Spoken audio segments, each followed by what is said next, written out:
You know what the worst thing about disappointments are? You don't? Oh, okay, here, I'll tell you. The worst things about disappointment are that because if you're disappointed, then it would be easy to get your feelings hurt. So that would lead into a second emotion.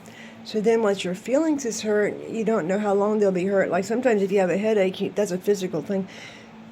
You'll know usually, oh, this could last 24 to 48 hours or even just maybe 5 minutes. But once your feelings are hurt, then you don't know how long they're going to be hurt, because then the third thing that happens with that movement, it's a movement now here, is that suddenly that turns into unforgiveness. So then you're not only hurt feelings, but then you're holding that in your thought over and over. Like maybe every few minutes you're going, wow, I can't believe they did that to me. Well, you ain't nothing so special, so get over it. Did you know that the more you focus on like someone hurting your feelings, then it's hard to be used in a successful field of anything to be successful.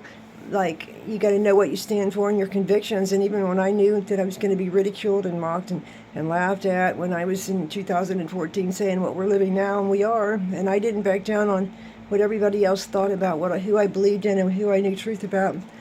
I just kept being faithful to who I was and living up to my convictions and not changing my mind about anything. But anyway, that's what is one of my good strengths. And so all I'm trying to say is, if a person is really wanting to be used greatly, you can't be focused on that, because if you are, you're just focused on so much about how you feel, what's done to your feelings, that it's hard to get outside of that and be used out in the world. If you're going to hold on to hurt feelings, and then it's going to turn into unforgiveness, and then, oh my God, here comes the fourth one, the root of bitterness. That is turning into a freaking root now. How in the hell are you going to pull that shit up?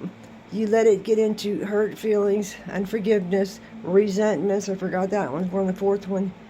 The root of bitterness. And then it turns into hate, jealousy, rage, and then murder. Those are all the fruits of the spirit of just that one thing, hurt feelings. So when you realize that we're all not that special, and that, well, we are very special, but we can't just have it all about us and how we feel. It's not about how we feel, it's what's really going on. And the perception you have of a lot of people is just because of another person's own insecurities that they see in themselves, so they're going to be judgmental and see the whole world like that, because they're really like that. And they look in the mirror and they don't see that. They think, oh, everybody else is like that. I dare you, when you look in the mirror, to go, everybody else is just exactly what I'm criticizing, and look real close in the mirror, you might just see yourself.